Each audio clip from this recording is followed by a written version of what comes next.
नमस्कार दोस्तों, स्वागत है आपका मेरे चैनल विजुअल आर्ट क्लासेस में।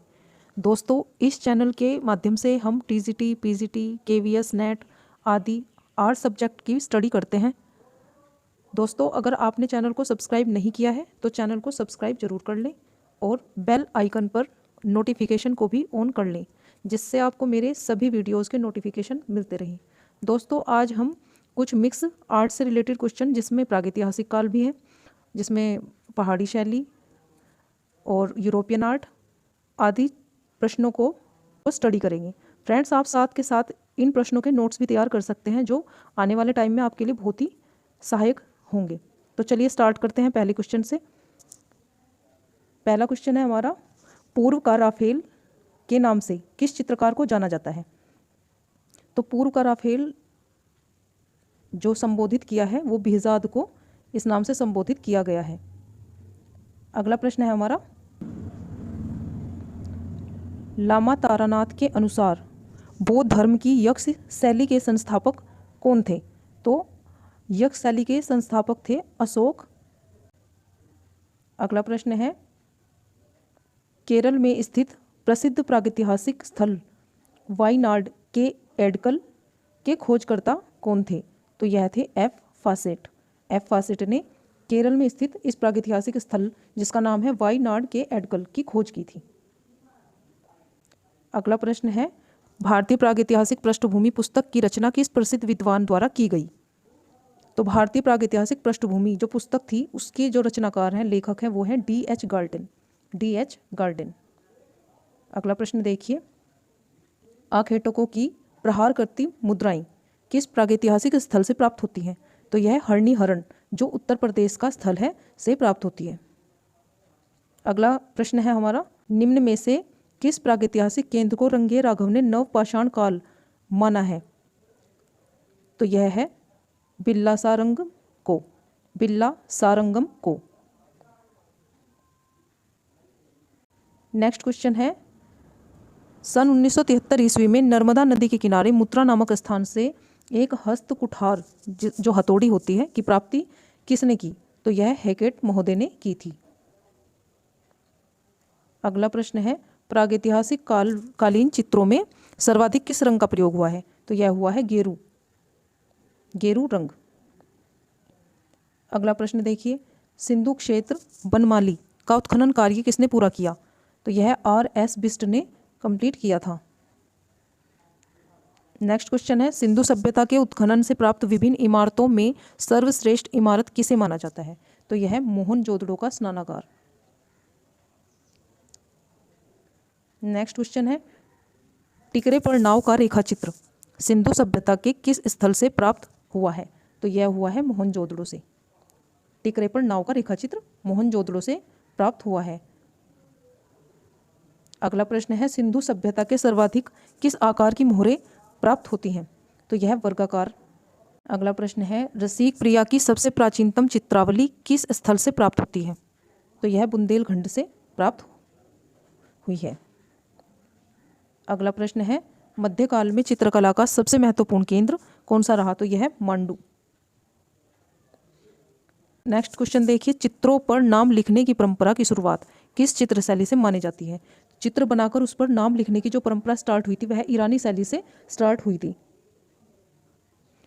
अगला प्रश्न है, बाबर ने अपनी आत्मकथा तुजुक ए बाबरी में किस चित्रकार का वर्णन किया है? तो यह किया है बेहज़ाद का वर्णन। मुगल शैली किन शैलियों का मिला जुला हुआ समूह है? तो यह भारतीय और फारसी दोनों शैलियों का मिला हुआ रूप मुगल शैली है। अगला प्रश्न है, जलधारा के मध्य बैठी योगिनी किस शैली का प्रसिद्ध चित्र है? जलधारा के मध्य बैठी योगिनी दक्षिण शैली से संबंधित है। अगला प्रश्न देखिए, 19वीं सदी के प्रारंभिक काल में ग्लास पेंटिंग, जो कांच पर चित्रण किया जाता है, उसको ग्लास पेंटिंग बोलते हैं, का प्रसिद्ध केंद्र कौन सा था? तो यह था त्रिचुरापल्ली। अगला प्रश्न है, निम्न में से कौन सी चित्रण विशेषता दक्षिणी शैली के चित्रों की नहीं है? इनमें से कौन सी विशेषता दक्षिण शैली के चित्रों की नहीं है? तो कौन सी नहीं है? पौने 2 जस्म चेहरे दक्षिणी शैली की विशेषता नहीं है, जबकि श्वेत मीनाकार, मीनारनुमा भवन, अग्रभूमि में पुष्पित क्यारियाँ, दरबार की शोभा यात्रा का दृश्य, ये सभी दक्षिणी शैली के चित्र हैं। नेक्स्ट क्वेश्चन है, दक्षिणी शैली की प्रथम सभी मानी जाती है। दक्षिणी शैली की प्रथम सभी यानी कि पोर्ट्रेट, यह मलिक बुरहान की सभी मानी जाती है। अगला प्रश्न है हमारा, दक्षिण शैली के चित्रों में सर्वश्रेष्ठ सभी मानी जाती है। दक्षिण शैली के चित्रों में सर्वश्रेष्ठ सभी, तो यह इब्राहिम आदिल शाह की सभी मानी जाती है। अगला प्रश्न है, हैदराबाद में स्थित चार मीनार को पूर्ण करवाने का श्रेय किस शासक को दिया जाता है? तो यह कुली कुतुब शाह को जाता है। अगला प्रश्न देखिए, निम्न में से किस चित्रशैली के अंतर्गत पाशवान व नृत्यांगनाओं को सुंदर व कीमती आभूषण धारण किए हुए दर्शाया गया है? तो यह दर्शाया गया है गोलकुंडा शैली के अंतर्गत। गोलकुंडा शैली का प्रसिद्ध चित्र डांसर्स वर्तमान में कहाँ पर संग्रहित है? तो यह ब्रिटिश संग्रहालय लंदन में संग्रहित है। अगला क्वेश्चन है, आदिल शाही वंश किस राज्य में केंद्रित था? तो यह बीजापुर में केंद्रित था। नेक्स्ट क्वेश्चन है, बीजापुर शैली का प्रसिद्ध ग्रंथ नुजूम उल उलूम का संग्रह ज्ञात करें। तो यह चेस्टर बेटी संग्रहालय डबलिन में संग्रहित है। अगला प्रश्न है, प्रसिद्ध चित्र रागनी पट्टहंसिका का संबंध किस चित्र शैली से रहा है? तो यह अहमदनगर से संबंधित रहा है। अगला प्रश्न है, 1347 ईस्वी में बहमनी साम्राज्य का संस्थापक किसे माना जाता है? तो यह हसन गंगू को माना जाता है। नेक्स्ट क्वेश्चन है हमारा, नियामतनामा जिसको पाकशास्त्र का ग्रंथ भी कहा जाता है, कहाँ पर संग्रहित है? तो यह इंडिया ऑफिस लाइब्रेरी लंदन में संग्रहित है। अगला प्रश्न है, 1439 ईस्वी की कल्पसूत्र किस स्थान पर चित्रित हुई? तो यह मालवा शैली में।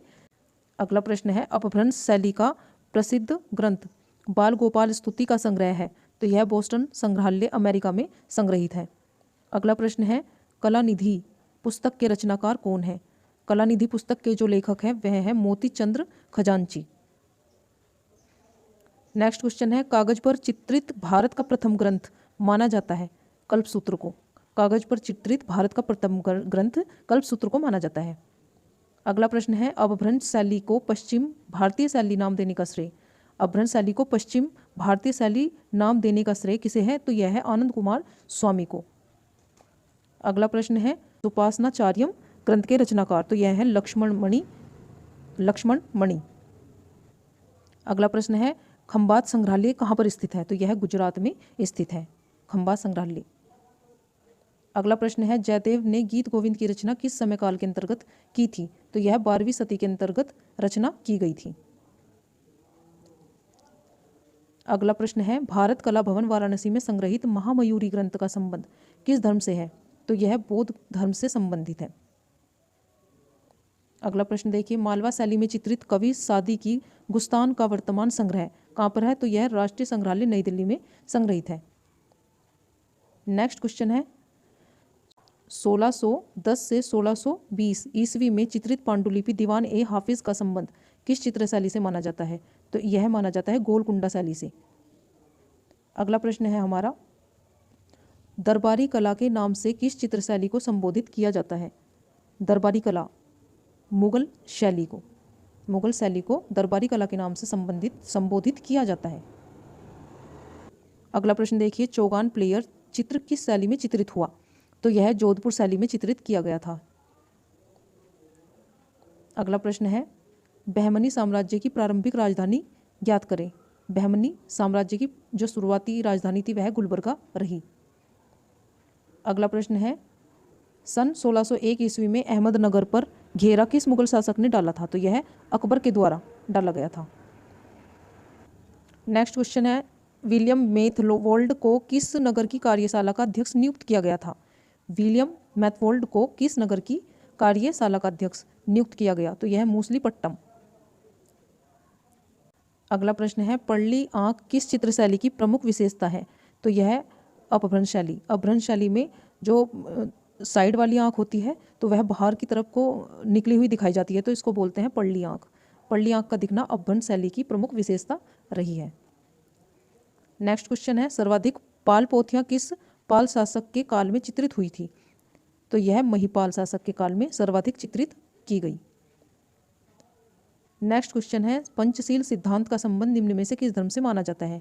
पंचशील सिद्धांत को जैन धर्म से संबंधित माना जाता है। अगला प्रश्न है, महावीर स्वामी ने अपना प्रथम उपदेश किस स्थान पर दिया था? तो यह वैशाली स्थान पर सर्वप्रथम महावीर स्वामी ने अपना प्रथम उपदेश दिया था। तो दोस्तों, ये थे आज के कुछ महत्वपूर्ण आर्ट से संबंधित प्रश्नोत्तर। अगर आपको वीडियो अच्छी लगी हो तो लाइक करें, अपने फ्रेंड्स के साथ शेयर करें और चैनल को सब्सक्राइब करें। Thank you.